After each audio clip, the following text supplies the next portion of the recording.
सकते हो। तो आप अपने मन के अंदर कभी ये भाव नहीं रखें कि मैं नहीं कर सकता। मुझे भी इस चीज का पश्चाताप है कि मैं जब 8वीं के अंदर गांव में पढ़ता था तो मेरी भी इच्छा थी कि मैं बाड़मेर के किसान हॉस्टल के में पढ़ूंगा, क्योंकि किसान हॉस्टल के बारे में सुनते थे। कई हमारे गांव के बच्चे जो मेरे से सीनियर थे वो यहाँ पढ़ते थे। तो लेकिन मेरी परिवार की स्थितियां ऐसी थी कि मेरे को पढ़ाई के साथ साथ में मजदूरी भी करना था।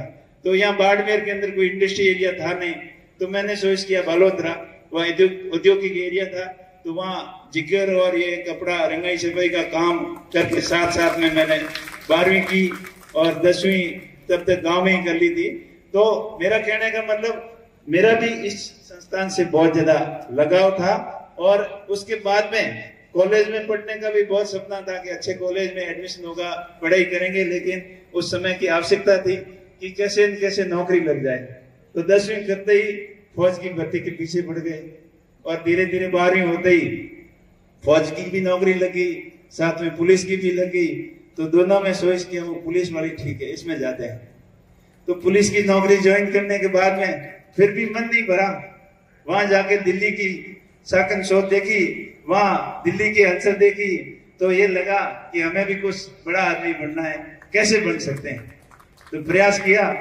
आशीष जी बैठे, मैं आपको बताना चाहूंगा मैंने भी वहां यूपीएससी की कोचिंग ज्वाइन की, क्योंकि जब तक 2-4 साल निकल गए थे प्राइवेट के रूप में, 12वीं के बाद में सहपाठी के रूप में मैंने ग्रेजुएशन भी यहाँ बाड़मेर कॉलेज से किया था, 2000 में कंप्लीट हुआ।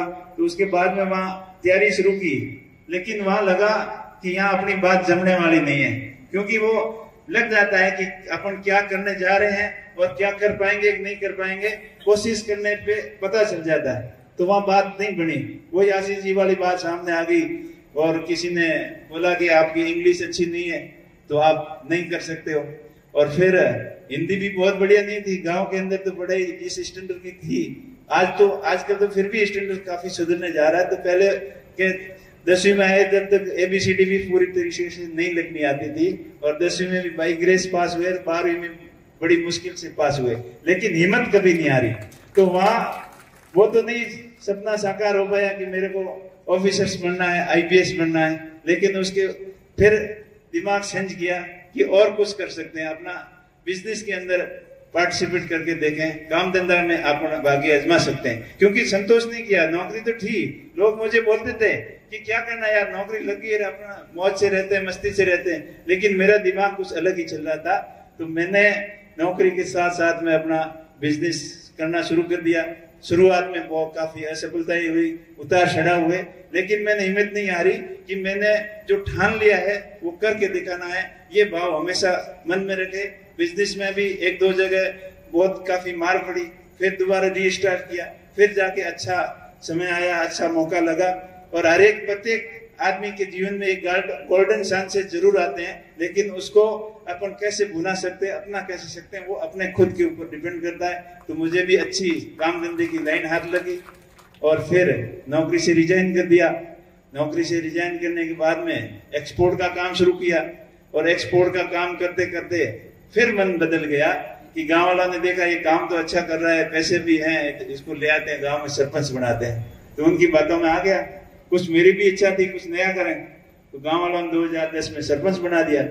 उसके बाद में फिर यहाँ भी मन नहीं लगा, सरपंच वाला काम देखा कि इधर जाना उधर जाना, ये करना वो करना।